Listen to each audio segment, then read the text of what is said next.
आपकी आवाज आ जी रही है। जी। अ, आप सभी का आज के हमारे इस जूम शिविर में बहुत बहुत स्वागत है। और आज का जो विषय है बहुत ही संजीदा और गंभीर विषय है। हम सभी के जीवन पर उसका बहुत ज्यादा प्रभाव पड़ रहा है।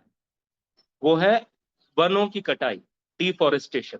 तो आज के विषय पर आज हमारी जो मुख्य अतिथि हैं, वक्ता है, वो पूजा मल्होत्रा जी हैं, जो कि हरियाणा से कांग्रेस सेवा दल की महासचिव हैं। हरियाणा के नीलोखेड़ी से वो हैं। और आज इसी डिफॉरेस्टेशन विषय पर वो हम सभी के साथ एक चर्चा करेंगे। अ, उनका पर्यावरण के प्रति काफी रुझान है और अनुभव भी। तो इस अनुभव को हम लोग समझेंगे और उनसे प्रेरणा लेंगे। पूजा मल्होत्रा जी, आपका बहुत बहुत स्वागत है। और आपसे निवेदन है कि आप आए, अपनी बात रखें और एक छोटा सा इंट्रोडक्शन भी आप शुरुआत में दे दें। जी, पूजा Malhotra ji. Good evening, everyone. Myself, Dr. Pooja Malhotra. Today, we are going to discuss about deforestation, its impact, and the role of tribals in conservation. जैसा कि हम जानते हैं कि हमारा जो आदिवासी समाज है, उसको काफी चीजों को लाइक स्ट्रगल करना पड़ रहा है, क्योंकि जो सरकार है वो डिफोरेस्टेशन मतलब वनोन्मूलन को लेकर अवेयर नहीं है। तो आज हम इस टॉपिक पे डिस्कशन करेंगे कि हमें कैसे रोकना चाहिए और क्या क्या इफेक्ट्स आ रहे हैं।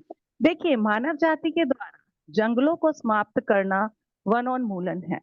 दिनों दिन बढ़ती जनसंख्या के कारण कृषि, उद्योग, आवास, व्यवसाय, शहर आदि दूसरे उद्देश्यों की पूर्ति के लिए भूमि की आवश्यकता बढ़ती जा रही है, जिसमें स्थायी जंगलों को हटाना शामिल है। हमारी पृथ्वी हर तरफ से जंगलों से घिरी हुई थी, जबकि अब के दिनों में केवल कुछ गिने हुए जंगल ही बचे हैं। वनोन्मूलन भारत के दूसरे देशों के लिए भी एक बड़ी समस्या है। बड़े पर्यावरणीय सामाजिक मुद्दे के रूप में ये पूरे विश्व में फैल रहा है। तो सिर्फ कांग्रेस सेवा दल नहीं, यह एक सार्वजनिक मुद्दा बन के आना चाहिए। पारिस्थितिक और पर्यावरणिक असंतुलन के कारण वनोन्मूलन मानव जीवन को गड़बड़ कर देता है। धरती पर जीवन के अस्तित्व को बचाने के लिए पेड़ों की कटाई को रोकने की जरूरत के लिए वनोन्मूलन लगातार हमें आगाह कर रहा है। पर कुछ लालची लोग लकड़ी से पैसा कमाने के लिए वनोन्मूलन कर रहे हैं। लोग अपने कृषिगत कार्यों, कागज, माचिस, फर्नीचर आदि बनाने के लिए शहरीकरण, भूमि का मरुस्थलीकरण, आग आदि के लिए पेड़ों को काट रहे हैं, जिसकी वजह से जलवायु असंतुलन, ग्लोबल वार्मिंग का बढ़ना, मृदा अपरदन, बाढ़, वन्य जीव का लोप, शुद्ध ऑक्सीजन का स्तर घटना और कार्बन डाइऑक्साइड गैस का बढ़ना आदि के माध्यम से वनोन्मूलन मानव जाति और शुद्ध पर्यावरण को बुरी तरह से प्रभावित कर रहा है। तो आज हम डिस्कस करेंगे कि हमारे जो डिफोरेस्टेशन है, इसका इफेक्ट किस किस जगह पे आ रहा है। सबसे पहले तो वो ट्राइबल्स के लॉस ऑफ लाइवलीहुड, मतलब जो हमारे आदिवासी समाज हैं वो जंगलों पर निर्भर है अपने डे टू डे लाइफ के चीजों के लिए। Tribals depend on forests for resources like food, fuel and medicinal plants. अब जब पेड़ कट जाएंगे तो उनका जो सोर्स है इनकम का और उनके जीविका का, आजीविका का जो सोर्स है वो खत्म हो जाएगा। तो हमें सबसे पहले इसलिए आवाज उठानी चाहिए कि जो हमारे ट्राइबल्स हैं उनकी लाइवलीहुड ना खत्म हो, उनकी आजीविका के साधन ना खत्म हो।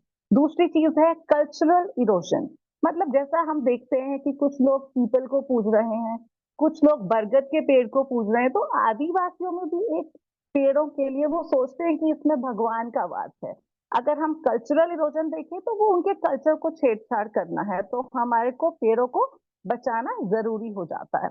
डिस्प्लेसमेंट, अब जैसे हमने कुछ लैंड क्लियर की प्रोजेक्ट्स के लिए और अर्बन एक्सटेंशन के लिए, आदिवासियों को वो जगह छोड़ के जानी पड़ रही है, तो उनके रहने का जो जगह है वो भी उनसे छिन रहा है। तो इसलिए भी हमें आवाज उठाना जरूरी है। अब क्या है, जब पेड़ कटते हैं तो फॉरेस्ट के बिना क्या होगा कि वहां पे जो नेचुरल शील्ड है अगेंस्ट एनवायरमेंटल हैजर्ड, मतलब जैसे हम सोचते हैं फ्लड है या ड्रॉट है, बाढ़ आने की संभावना बढ़ जाएगी, सूखा पड़ने की संभावना बढ़ जाती है अगर अंधाधुंध पेड़ों को काटा जाए। इसलिए भी जरूरी है कि हम पेड़ों का, वनों का संरक्षण करें। अब हम आते हैं हमारा जो एनवायरमेंट पे इफेक्ट है। देखिए, पेड़ों का जो एनवायरमेंट पे इफेक्ट है वो डायरेक्ट है। उसमें क्या रहेगा, बायोडायवर्सिटी लॉस। जैसे हम देखते हैं कि जैव विविधता, जैव विविधता क्या है कि हमारी जो अर्थ है उस पे टाइप्स के प्लांट्स और एनिमल्स प्रेजेंट हैं। तो जो जंगल है वो 80% धरातल पे रहने वाली प्रजातियों का घर है। पेड़ों के काटने से उनका घर छिन जाता है और जीव जंतु और जो पौधों की प्रजातियां हैं वो धीरे धीरे लुप्त होती जा रही हैं। तो पेड़ों का संरक्षण, जंगलों का संरक्षण इसलिए भी जरूरी है। क्लाइमेटिक चेंज, दूसरा जो पॉइंट आता है वो है जलवायु का असंतुलन। वनोन्मूलन मानव जाति और शुद्ध पर्यावरण को बुरी तरह से प्रभावित करता है। सामान्य तरीके से जीवन को चलाने के लिए वनोन्मूलन को रोकना बेहद आवश्यक है। उसके बाद हमारा जो मेन पॉइंट आ जाता है वो है सॉइल डिग्रेडेशन। तो मिट्टी का जो क्षरण है वो सॉइल इरोजन को बढ़ावा देता है, जिसकी वजह से जो फर्टाइल लेयर है सॉइल की वो हट जाती है, क्योंकि जो हमारे पेड़ों की जड़ें हैं, रूट्स हैं, वो हमारे यहाँ मिट्टी को पकड़ के खड़े होते हैं। जैसे ही पेड़ कटा, मिट्टी की जो फर्टाइल लेयर है वो हट जाती है, तो भूमि उपजाऊ भी नहीं रहती और बहुत ज्यादा इश्यूज आ जाते हैं, क्योंकि बंजर भूमि पे ना तो कुछ भी उग पाएगा और वो बंजर हो जाएगी, तो आपको पता है आदि मानव का जीवन किस तरह से अफेक्ट होगा। नाउ वाटर साइकिल डिस्ट्रक्शन, जल चक्र व्यवधान। वनों की कटाई के संबंध में जल विज्ञान चक्र वायुमंडल में पानी को अवशोषित करने के लिए पेड़ों पर बहुत अधिक निर्भर करता है।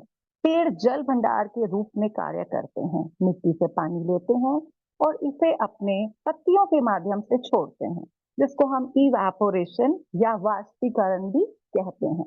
इससे बादल बनते हैं और हवा में अतिरिक्त नमी की वजह से वर्षा होती है और जल चक्र जारी रहता है। अगर हम पेड़ों को काट देंगे तो वाटर साइकिल डिस्टर्ब हो जाएगा, बारिश नहीं आएगी और सूखा पड़ जाएगा।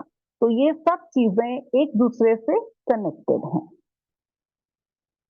अब हम डिस्कस करेंगे कि ये तो हमने डिस्कस किया कि ट्राइबल सोसाइटी पे उसका क्या इफेक्ट है डिफोरेस्टेशन का। अब हम impact of deforestation urban livelihoods, मतलब शहरी आजीविका पे क्या असर है, उसके बारे में डिस्कस करेंगे। सबसे पहला है जल की कमी, दैट इज वाटर शॉर्टेज। पेड़ों की कटने की वजह से नदियों में जल की कमी हो जाती है, जिससे शहरों में जल आपूर्ति नहीं हो पाती। क्लाइमेटिक इम्बैलेंस, जलवायु असंतुलन, पेड़ों की काटने की वजह से गर्मी बढ़ जाती है, जिसकी वजह से ग्लोबल वार्मिंग होती है। और हम आजकल देखते हैं एसीज और फ्रिज की वजह से क्लोरोफ्लोरोकार्बन का अमाउंट इतना बढ़ गया है कि हमारे को ये पता चलता है कि ओजोन होल बड़ा हो रहा है, ग्लोबल वार्मिंग बढ़ रही है, स्किन कैंसर हो रहे हैं। तो हमें ज्यादा से ज्यादा पेड़ों को लगाने की तरफ सोचना चाहिए, पेड़ों की कटाई को बंद कर देना चाहिए। रॉ मटेरियल स्कैर्सिटी, देखिए अगर हम ज्यादा से ज्यादा फॉरेस्ट काट देंगे तो हमारे पास कच्चे पदार्थ की भी कमी हो जाएगी। Urban industries are dependent on forest products such as timber and paper and face shortages and higher costs due to deforestation. अभी क्या है, हमें लोकल एरिया में ही सब चीजों की आपूर्ति हो जाती है, फिर हमें बाहर से मंगवाना पड़ेगा कच्चा पदार्थ, जिसकी वजह से बहुत इश्यूज क्रिएट हो जाएंगे। Now we will discuss tribals as protectors of forest. तो ट्राइबल सोसाइटी कैसे बचाव कर रही है जंगलों का और पेड़ों का। फॉरेस्ट मैनेजमेंट, वो कुछ ऐसी टिकाऊ प्रथाएं करती हैं जिसकी वजह से सस्टेनेबल प्रैक्टिसेस करती हैं कि हार्वेस्ट कर सके resources without damaging the ecosystem. अब इकोसिस्टम क्या है? यहाँ पे मैं आपको समझाती हूँ। इकोसिस्टम एक हमारे इकोलॉजी में आता है जिसमें हम बायोटिक और एबायोटिक फैक्टर्स को लेते हैं। अब आप लोग सोच रहे होंगे ये बायोटिक और एबायोटिक फैक्टर्स क्या हैं? बायोटिक मीन्स जीवित, जो चीजें जीवित हैं, और एबायोटिक मीन्स जो जीवित नहीं है। तो इकोसिस्टम में जीवित और अजीवित चीजों का एक बैलेंस रहता है। फॉर एग्जाम्पल, हम लिविंग बीइंग्स हैं और वाटर की हेल्प से सरवाइव कर रहे हैं, वो एबायोटिक हैं। तो सभी को एक दूसरे को सपोर्ट करना, air and water are supporting us and we are helping to generate pure air and water by more and more plantation of trees. Reforestation efforts, हमें क्या करना चाहिए? हमें ज्यादा से ज्यादा पेड़ उगाने चाहिए, और जो आदिवासी समाज है वो भी पेड़ संरक्षण करता है जिससे जंगल बच रहे हैं। वाइल्ड लाइफ कंजर्वेशन, ट्राइबल्स को एग्जिस्ट विद वाइल्ड लाइफ। जो ट्राइबल सोसाइटी है वो प्रोटेक्शन भी करती है वाइल्ड लाइफ की, क्योंकि कुछ एंडेंजर्ड फिशेज हैं जिनको वो शिकार से बचाती है और उनके घरों को जंगलों के रूप में बचाने की कोशिश करती है। एडवोकेसी अगेंस्ट डिफोरेस्टेशन, अब जो ट्राइबल सोसाइटी है वो कुछ आंदोलन करते हैं, जैसे नर्मदा बचाओ आंदोलन और रेजिस्टेंस टू माइनिंग, कि कुछ ऐसी जगह जहाँ पे माइनिंग हो रही थी वहां पे भी उन लोगों ने आंदोलन किया कि यहाँ पे माइनिंग नहीं होनी चाहिए, ताकि जो फॉरेस्ट हैं, जो पेड़ हैं, वो बच सकें। Now we will finally discuss solutions to address deforestation. वनोन्मूलन को रोकने के solution: strengthening Forest Right Act 2006 to protect and manage the forest sustainably, sustainable urban development. Urban planners must account for forest role in water, climate, and raw material supply while expanding cities. ये तो जरूरी है कि हमें घर बनाने हैं, इसलिए वो जंगलों को काटते हैं। इस करने से पहले सोचना चाहिए कि जल संरक्षण कैसे होगा, हमारा पर्यावरण कैसे बचेगा, रॉ मटेरियल सप्लाई कैसे होगी। एक्सपेंशन से पहले ये पॉइंट्स अगर उनके माइंड में आएंगे तो हमारे जंगलों का संरक्षण जरूर होगा। Community lead conservation, empower tribals with resources. जो ट्राइबल्स हैं उनको कुछ रिसोर्सेज प्रोवाइड करे जाने चाहिए ताकि वो फॉरेस्ट कंजर्वेशन कर सकें अपने लेवल पे भी, और उनको इंसेंटिव्स भी मिलने चाहिए ताकि वो आगे बढ़ चढ़कर फॉरेस्ट को बचाने के लिए कुछ कदम उठाएं। एफॉरेस्टेशन एंड रीफॉरेस्टेशन, देखिए, large scale tree plantation drive मतलब बहुत सारे पेड़ उगाने चाहिए और लोगों को खुल के आगे आना चाहिए। हर हफ्ते, हर महीने अगर बाय चांस कोई पेड़ कटता भी है, उसकी जगह नया पेड़ जरूर लगे। ये हमारा एक स्लोगन होना चाहिए, ईच वन प्लांट वन। जैसे किसी का बर्थडे है, एनिवर्सरी है, तो केक ना काट कर एक पेड़ ही लगा दिया जाए तो पेड़ जरूर होगा।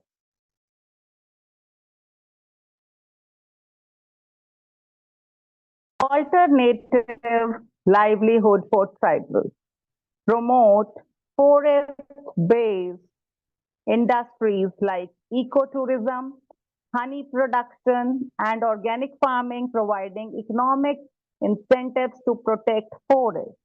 जो ट्राइबल कम्युनिटीज हैं, अगर इनको हम वेरियस टाइप्स के इंडस्ट्री बेस्ड वर्क में इंक्लूड करेंगे, इन्वॉल्व करेंगे, तो उनके आजीविका के भी साधन बन जाएंगे और वो अच्छे से प्रोटेक्ट भी कर पाएंगे। Now urban tribal collaboration: cities can partner with tribal communities to fund forest conservation projects and share to benefits of ecosystem services. तो जो शहरी लोग हैं वो आगे आकर ट्राइबल कम्युनिटीज के साथ मिलकर फॉरेस्ट कंजर्वेशन में हेल्प कर सकते हैं। Thank you. If you want to ask any question, you can ask. Am I audible? Thank you. Hello. आपने Your voice is not clear. Short तरीके से बता I'm एंड यहाँ पे अगर कोई किसी का इस पे कोई कमेंट करना तो अगर कोई मेरी आवाज ठीक से आ रही तो हम सब थोड़ी सी कट रही है, आपकी आवाज क्लियर अगर नहीं है। क्लियर नहीं है, ओके। देवेंद्र सर जी मोजी राम जी जी बताएं। सर प्लीज इसको मैं वॉइस थोड़ा फिक्स करती हूँ, तब तक पूजा जी ने जो कहा उस पर थोड़ा सा कमेंट करें, फिर उसके बाद हम लोग सवाल ले सकते हैं। जी बिल्कुल। पूजा जी ने बहुत ही अच्छे तरीके से उन्होंने वैज्ञानिक नियम और भूमि कटाव से लेकर के कहीं न कहीं कानून की बातें रखकर और आदिवासी समाज की जो महती भूमिका है जंगल बचाने में, उस पर बहुत अच्छे से प्रकाश डाला है। इसमें मैं सिर्फ 2-3 बातें ऐड करूंगा। एक तो भूमि संरक्षण अधिनियम जो हमारा अधिनियम है, उसके तहत भूमि को अगर पेड़ कोई काटता है जंगल में और किसी कार्य के लिए, उद्योग के लिए किसी के, तो उसे उतने पेड़ लगाने का एक प्रोसेस पूरा करना पड़ता है। लेकिन बड़ा दुख की बात और शर्मनाक बात यह है कि हंसदेव जो हमारी छत्तीसगढ़ की जो पेड़ों की अंधाधुंध कटाई 3.5 से लेकर 5 लाख तक पेड़ काटे गए हैं एकदम एक साथ, और कोई भी नए पेड़ों का वहां लगाना कुछ नहीं हुआ है। तो ये छत्तीसगढ़ के बात नहीं है, किसी ग्रुप के लिए किसी सरकार ने एकदम से इतने पेड़ों को काटा है, और वो भी ग्राम सभाओं में झूठी रिपोर्टों के आधार पर किया गया है, जिसके खिलाफ एक जन जागरण अभियान भी चला है। तो इसके तहत मैं चाहता हूं कि ये, जैसे पूजा मल्होत्रा जी ने बहुत बढ़िया तरीके से बताया कि अगर पेड़ नहीं होंगे तो भूमि संरक्षण, बादल बनना और इतनी सारी चीज जो प्रोसेस है, जो साइकिल है, एक जो चक्र होता है, जीवन चक्र, उसमें पेड़ों का बहुत महत्व है। और पेड़ों के माध्यम से ही पशु पक्षी जीवित हैं। और पशु पक्षियों के जीवित होने से एक बात मैं आपको बताना चाहता हूँ, जो वैज्ञानिक आधार है पक्षियों का। पक्षी जब किसी पेड़ की जो बीज को खाते हैं और बीज को खाकर उतनी वीट, जो उनकी वीट होती है, वीट में उतनी जो हीट के माध्यम से जो वीट गिरती है, उससे नए पेड़ का जन्म होता है। जैसे बरगद है, पीपल है, पाखर है, ये पेड़ पक्षियों की वीट से पैदा होते हैं। आपने देखा होगा कि एक दीवार पर एक पेड़ उगाता है पीपल का, बर का, पाखर का। वो पेड़ इसलिए उगता है कि जो बच्ची है, वो पक्षी जो है उस पेड़ की जो बीज को खाता है, फल को, और उस बीज को उतनी हीट से वो वीट करता है, उसकी वजह से वो पेड़ का नया निर्माण होता है।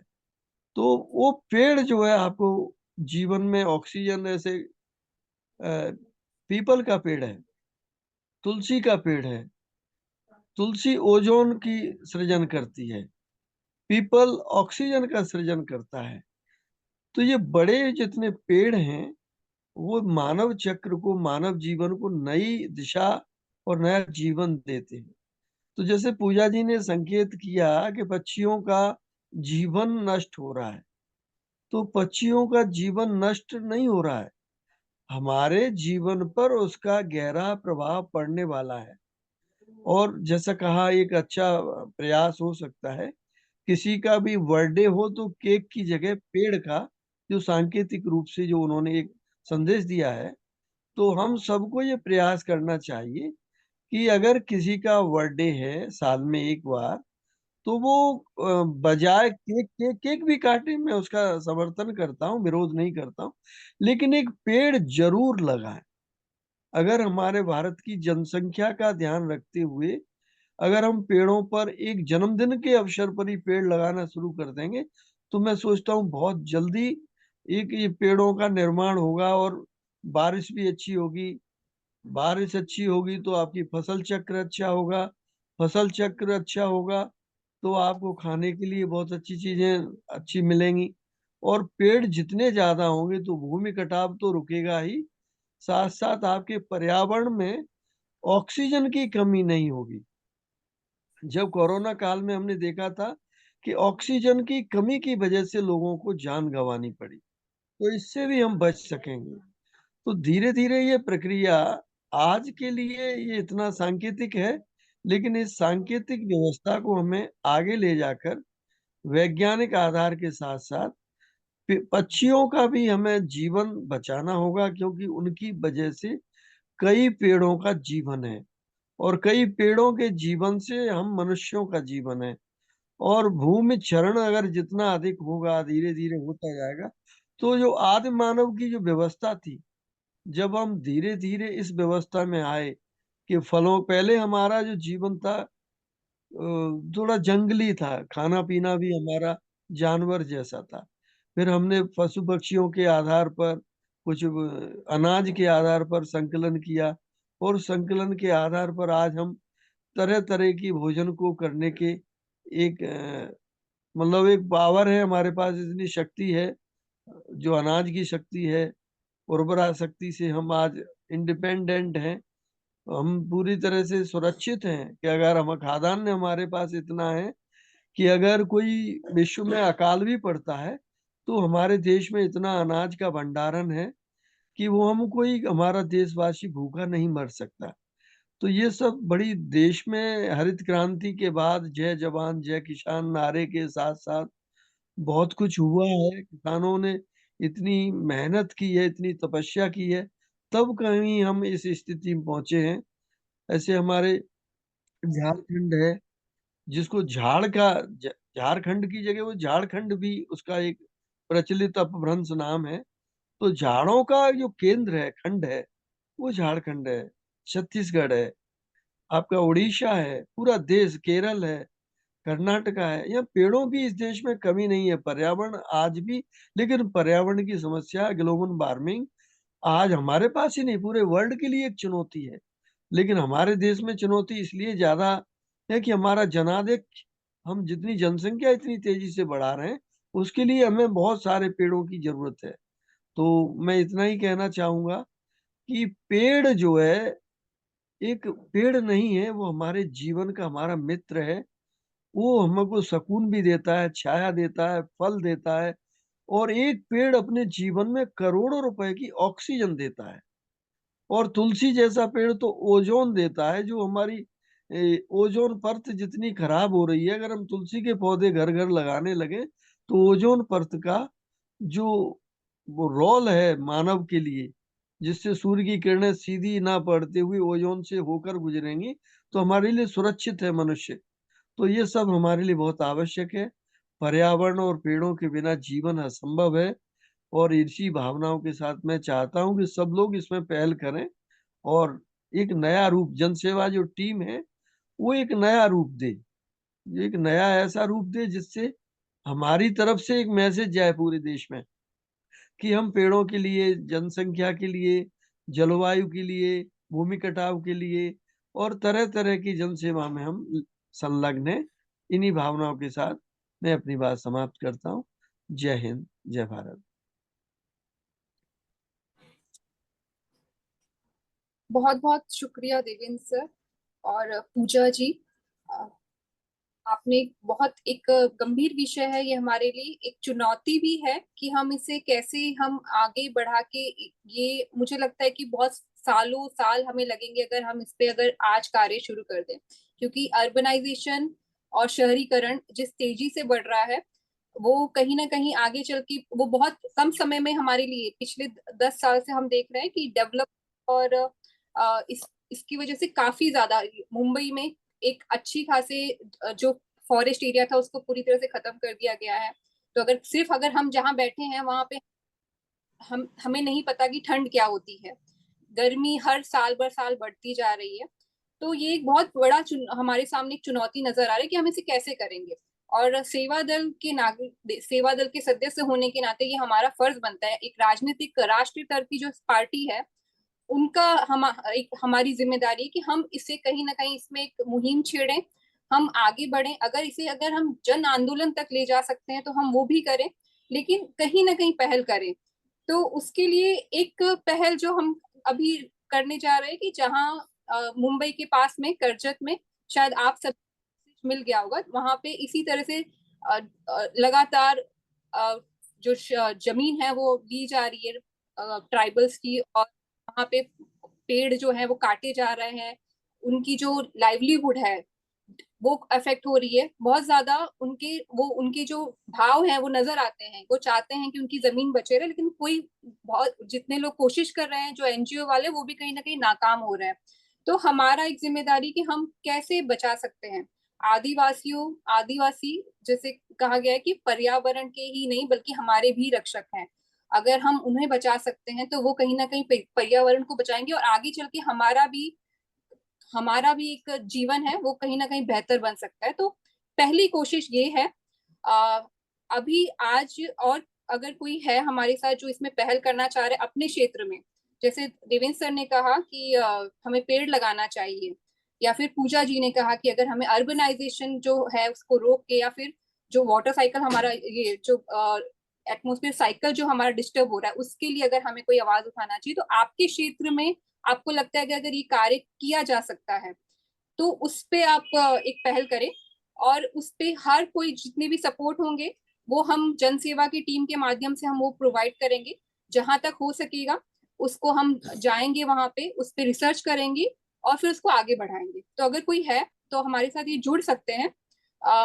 इस पे और कोई अगर कुछ बोलना चाह रहा है तो आप प्लीज आप हैंड रेस करिए और अपनी आवाज रखिए, क्योंकि आपकी आवाज बहुत ज्यादा महत्व रखती है यहाँ पे।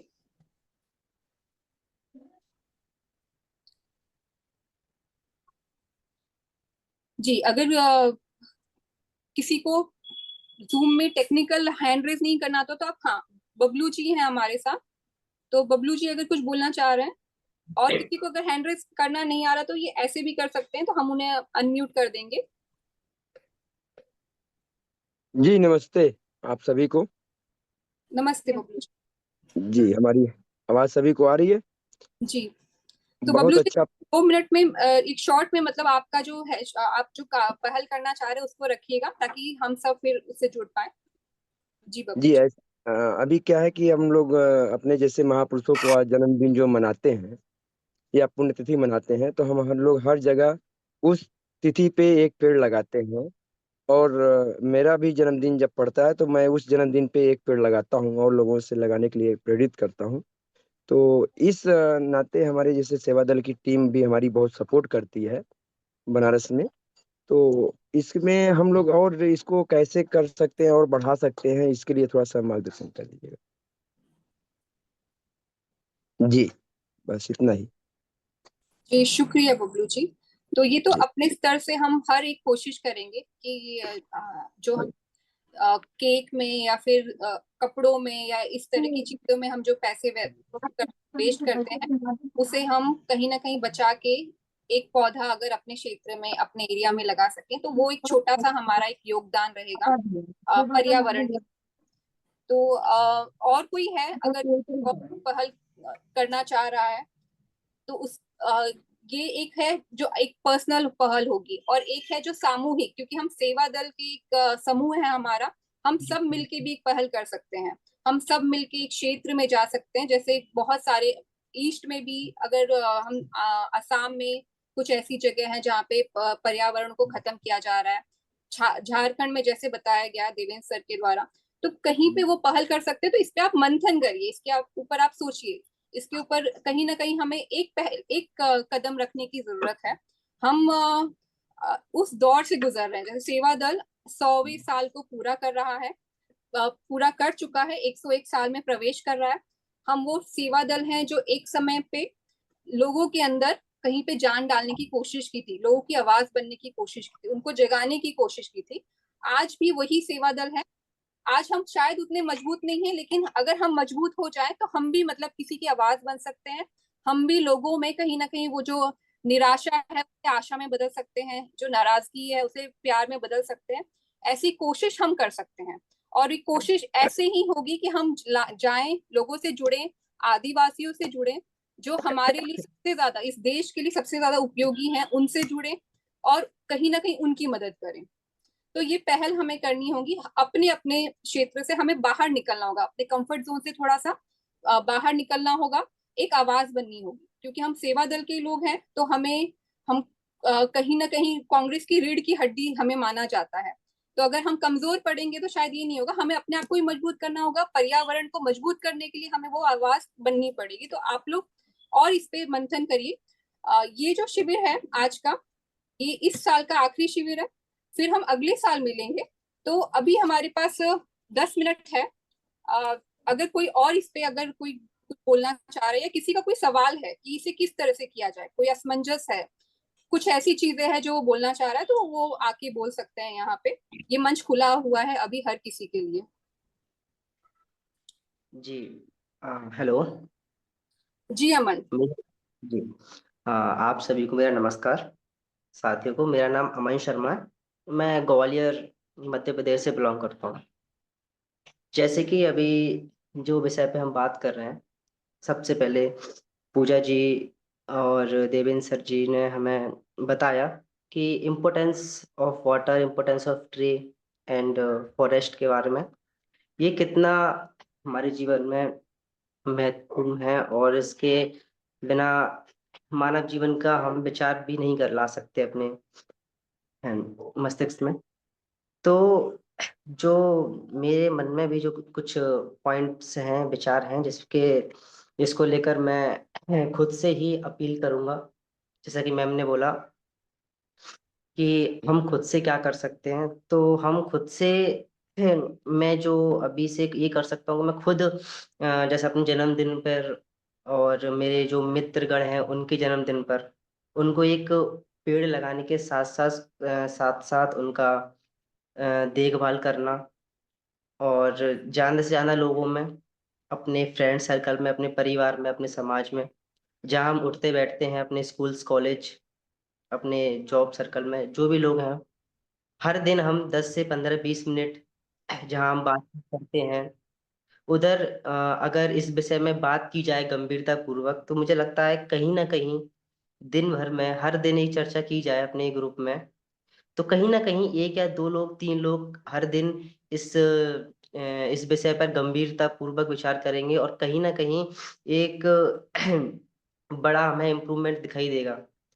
और दूसरा ये चीज है, जैसे हमारा जो मित्र, जो हमारे परम मित्र होते हैं, हम उनके साथ साथ हमारा हम जो कर सकते हैं कहीं अपने ही लोकेलिटी में और अपने ही शहर से शुरुआत करें, वायदा एनजीओ के थ्रू, और एनजीओ भी बना सकते हैं और बिना एनजीओ के भी हम काम कर सकते हैं। साथ ही साथ जो लोग मुझे लगता है बिना फालतू, मतलब उनको इम्पोर्टेंस नहीं पता होता, जाने अनजाने में जो पेड़ काट देते हैं, जिसको उस पे हम रोक लगा सकते हैं, उस पे हम अपोज कर सकते हैं, जाकर डिस्कस कर सकते हैं लोगों से। तो मुझे लगता है ये अगर हम शुरुआत पहले खुद से करें, और मैं खुद से प्रयास करूंगा अपने यहाँ पर ग्वालियर से, जहाँ मैं बिलोंग करता हूँ, कि मैं खुद से प्रयास करूँ और मेरे साथ ही साथ मेरे सर्कल, फ्रेंड सर्कल से, तो काफी सारा मदद मिल सकती है। जी तो अमन। जी तो आप बहुत यंग हैं और ये इतनी जागरूकता एक यंग में होना बहुत जरूरी है। जी आप ये कोशिश करिए और जो भी है हम हमेशा तैयार रहेंगे। आप हम जी सबको मिलके करना है ये। और कोई है जो इस पे कोई एक पहल करना चाह रहा है तो हम आगे बढ़ते हैं अभी। मुझे लगता है कि आज के लिए ये जो जागरूकता है, जो आज हमारा था डिफॉरेस्टेशन का जो टॉपिक था, ये बहुत ही छोटा था। मतलब ये दायरा बहुत बड़ा है। आदिवासी सिर्फ डिफॉरेस्टेशन नहीं, और भी बहुत सारी समस्या से जूझ रहे हैं, हम भी जूझ रहे हैं। तो ये दायरा बहुत बड़ा है। इसके ऊपर हम नेक्स्ट जो सत्र होगा, नेक्स्ट सेशन जो होगा, वो हम आगे जनवरी में लेंगे। उसके पहले हमारा जो एक अनाउंसमेंट जो है, 21, 22, 23 को चिंचवाड़ी में करजत के पास एक इवेंट ऑर्गेनाइज किया जा रहा है, जहाँ पे हम वहाँ पे 3 दिन आदिवासियों के साथ रहेंगे, उनके साथ बैठेंगे, उनके साथ उनकी तकलीफें समझेंगे और उनकी आवाज में उनकी समस्या क्या है वो समझेंगे। तो अगर कोई मुंबई की तरफ रहता है या फिर मुंबई आने का प्रयास कर सकता है, तो आपको वेलकम है। आपको 3 दिन, 21 को सुबह 11 बजे पहुंचना है और 23 को सुबह ये खत्म हो जाएगा। वहां पे हमारे जो होस्ट है वो दिलीप जैन है, जो पूरे देश भर में, पूरी दुनिया भर में जन जंगल और उस पे एक लड़ाई लड़ रहे हैं। तो उनके साथ मिलके हमें ये प्रयास हम ये कर सकते हैं। और आपके क्षेत्र में भी कुछ ऐसा प्रयास है तो आप बोलिए, तो हम एक समूह के साथ वहां पे आ सकते हैं।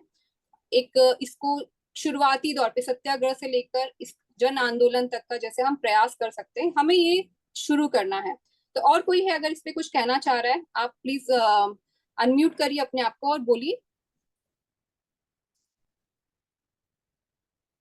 और अगर नहीं है तो क्या आज का सत्र हमें बंद करना चाहिए, उस पे भी एक बार अगर विशाखा जी हैं, विशाखा जी आप इस पे थोड़ा सा कमेंट करके फिर इसको अल्प विराम दीजिए।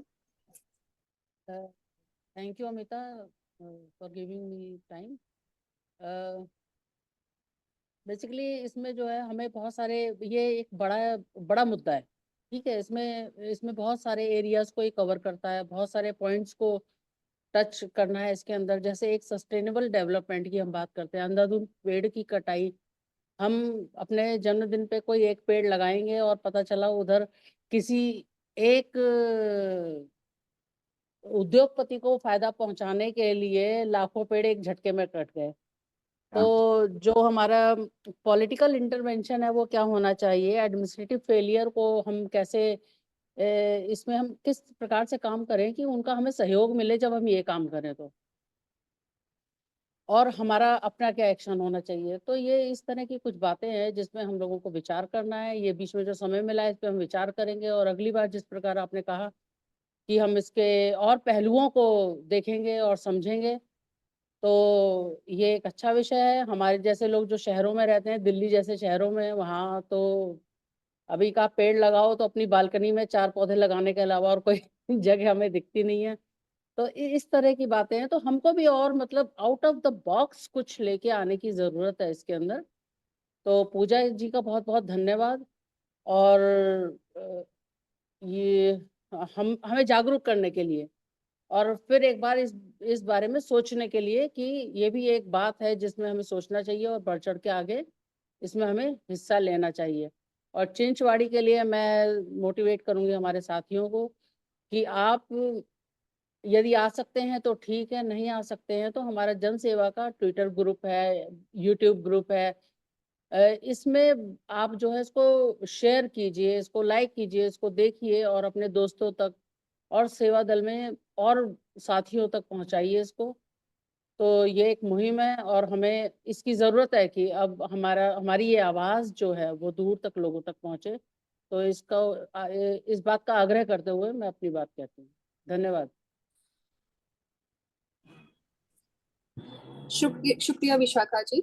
तो देवेंद्र सर की आज्ञा से अगर इसमें और कुछ हम जोड़ना नहीं चाह रहे, तो क्या इसे हम आगे इसे समापन यहाँ पे हम कर सकते हैं, एक अल्प विराम दे सकते हैं इस शिविर को। ये साल का हमारा ये आखिरी होगा और फिर हम जनवरी में मिलेंगे, क्योंकि हमारे पास अभी आगे 28 दिसंबर है। उसके बारे में अगर देवेंद्र सर थोड़ा सा बोल के फिर इसको एक अंत करें इस मीटिंग को। जी, मैं सिर्फ इतना कहना चाहूंगा, ऐड करना चाहता हूँ कि आप लोग चिंचवाड़ी में जा रहे हैं, आदिवासियों के बीच में रहेंगे, बात करेंगे, तो आदिवासियों के बारे में एक बात बताना चाहता हूँ। पर्यावरण को अगर जिंदा इस देश में रखा है तो आदिवासी समुदाय की बदौलत ही रखा गया है अभी तक, क्योंकि वो पेड़ गांव में रहते हैं।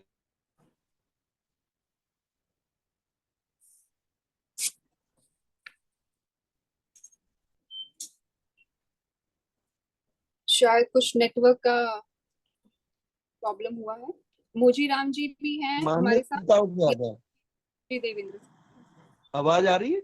जी सर आ रही है। हाँ, तो मान्यताओं का आधार है, कुछ परंपराओं का आधार है। उसके बाद भी उनके आप बच्चों से मिलोगे, बात करोगे तो वो कहेंगे जंगल हमारा घर है, हमारी पेड़ हमारे मित्र हैं। उनकी बात है, छोटे छोटे बच्चे 8-9 साल के भी ये बात जानते हैं। और उनका जो दृश्य है, और कहीं ना कहीं हमारे जो पूर्वज हैं जो आदिवासी कम्युनिटी से हटके, उन्होंने जमीन को काटा, पेड़ों को काटा, जमीन बनाई, उपजाऊ बनाई, सब कुछ किया, लेकिन जंगल बचा कर और उसमें रहकर उसके साथ मित्रवत व्यवहार कर कर अगर किसी कम्युनिटी ने जंगल के संरक्षण दिया है तो वो आदिवासी कम्युनिटी है। तो इसको हम वहां पर आप लोग जो भी रहेंगे, मैं भी कोशिश करूंगा, तो वो रहने वाले लोग इस बात पर उनका गहन चिंतन करें। दूसरा, आपने बहुत पहल की है, ये विषय बहुत गंभीर है और इस देश के लिए नहीं, पूरी दुनिया के लिए गंभीर है ये विषय। इस विषय पर हम इसको यहीं पर भले ही विराम दें, लेकिन ये विराम नहीं है, ये शुरुआत है। सही जनाब किया है आपने, इसको आगे बढ़ाएंगे। सभी साथियों ने इसमें भाग लिया है। अमिता जी, और कुछ ऐड करना है क्या? नहीं देवेंद्र सर, मतलब एक चीज हम थोड़ा सा पिछले कुछ महीनों से नहीं कर पा रहे वो कि हम इसका समापन जो करते हैं, क्योंकि अभी पूजा जी नहीं है, तो हम एक जो हम करते आभार व्यक्त करते वो नहीं शायद कर पाएंगे।